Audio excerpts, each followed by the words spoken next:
Today I'm going to address the question of what's a good basic oral hygiene program? Now once again, this is not one size fits all. We need to tailor something specifically to what your needs are. But let's just do some generalities. The first thing, which I work together with my OT and my PT on, is getting a good position for doing the oral hygiene program. It's important not to try to multitask. And when sometimes you think of multitasking as driving and looking at your phone. Okay, well that's not what we're talking about. Multitasking can be just keeping your balance while you're brushing your teeth. And it takes a lot of effort to keep that balance. You're needing to concentrate on this, not on this. So, first thing I want you to think about is, possibly you're the type that needs to sit in your chair, or in a chair, in a wheelchair possibly, but sit to do your oral hygiene. So let's take a look at your feet. There's a real tendency to stand with your feet too close together, and already when I'm doing that, it's hard for me to keep my balance when my feet are that close together. I need a good base of support in order to stand.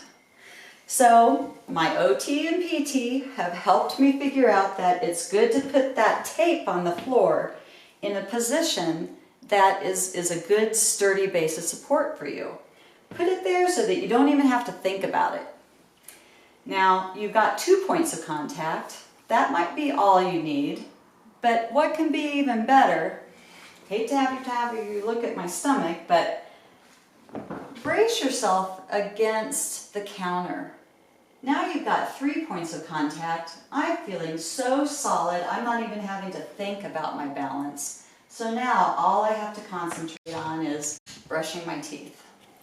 Okay, so now what is the basic oral hygiene program? There are certain things that I want you to do 3 times a day, ideally after each meal.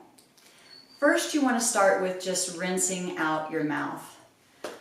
All right, what we know about Parkinson's is, I talked about how wonderful the tongue is, but you tend to have a little reduced range of motion or amplitude of movement with that tongue to clear out all the little crevices and crannies that are in your mouth. So if you start by taking a drink of water, swishing it around and spitting that out, you're likely going to see a number of food particles. So keep doing that. Keep doing the swish and the spit until it's coming out clean. If you don't start with that, when you're brushing your teeth, you're just grinding all that food into your teeth. And that's not the goal of what we're trying to do here. So now let's talk about brushing. I'm going to recommend brushing with an electric toothbrush. It just makes things simpler and it does so much of the work for you. But keep in mind, now we've got our good stance up to the counter, well supported. You're going to need to work one tooth at a time. You've got to plan and you've got to concentrate while you're doing this. So luckily, the electric toothbrush has the little beeps that let you know when you're done with each quadrant. So get a pattern. I don't care what your pattern is. I start with that back, right, front tooth, and I work one at a time all the way to the front. Then I do the top all the way to the back. Then I come back. Oh, look at this. I've got to do some arm and some wrist and some movement here. Make sure your hand's doing that movement. Make sure you're getting back to that back tooth again on the inside and bring it all the way to the front. You're done with that quadrant, it's going to beep, now you're going to move on to the next quadrant. So this is going to be a good friend for you. Alright, those just swish and spit and then brush your teeth 3 times a day. That's really going to help with keeping the flora and everything in your mouth good and clean. Now there are some things I want you to do once a day. Let's look at some of the tools we're going to use for that. All right, let's talk about some things that I'd like for you to do once a day. I don't care when you do it, whenever it fits into your schedule, but try to make a routine and do it at that same time each day. So ideally, we'd like for you to floss. I don't care what type of floss you use, but floss once a day. There's the traditional floss. There are these wonderful little floss picks that can be even handier for you. Or if you just find that flossing is too tricky, maybe use some of these little picks that you can get in and get in between each tooth and get the little extra particles out of there. What's key and what you're working to do is to disrupt those materials that aren't supposed to be there so that they don't solidify and create the plaque and things that are bad for your mouth. Here's another type.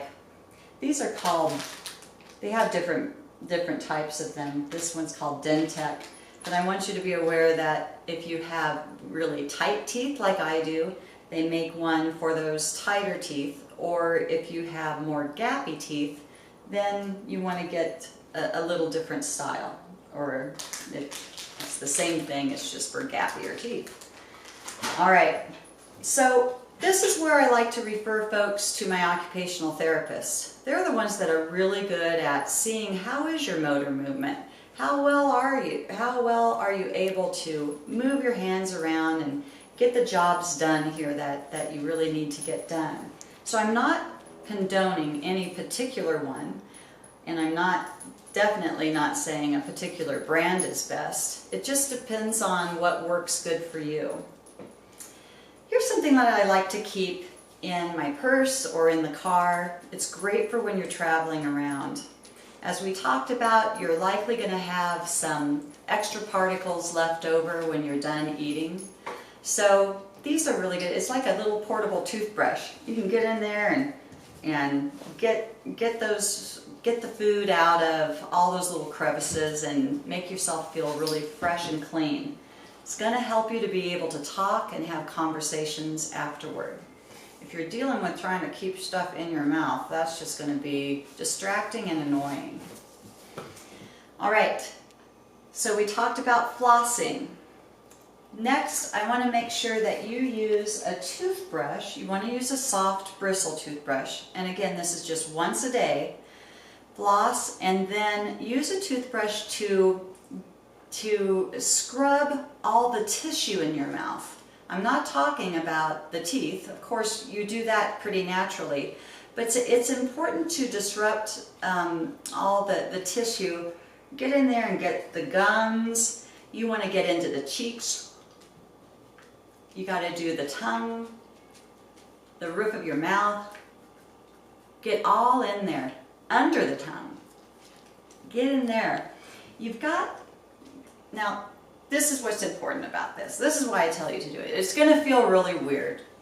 But what we know is that aspiration pneumonia is going to be more common in folks that have bad bacteria in their mouth.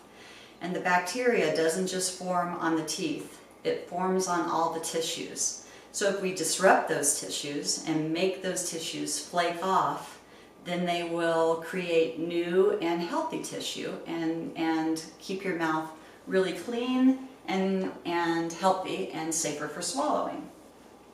So, you flossed, you disrupted all the tissue in your mouth with a toothbrush. The last thing I'm going to do is use some mouthwash or mouth rinse that does not have alcohol in it. That's the guideline. And I often recommend this particular brand, which is Biotene, because it can be soothing for people with dry mouth. Even though you may have what you feel like is excessive saliva, at the same time you can feel as though you're actually pretty dry in your mouth. So take a little sip of that, and then spit it out, and then you're done for the day. All right, one more little tip, and that is regular dental visits. Maybe you're okay with just 2 times a year, which is just the standard guideline. But I often find for my folks with Parkinson's, it's really helpful to go 3 times a year, so every 4 months, or maybe even 4 times a year, which is every 3 months. And your dentist and your hygienist should be able to kind of have a sense to guide you as far as how quickly is plaque building up on your teeth and how frequently do you need to have that addressed. Okay, good luck with your oral hygiene program. Stay clean.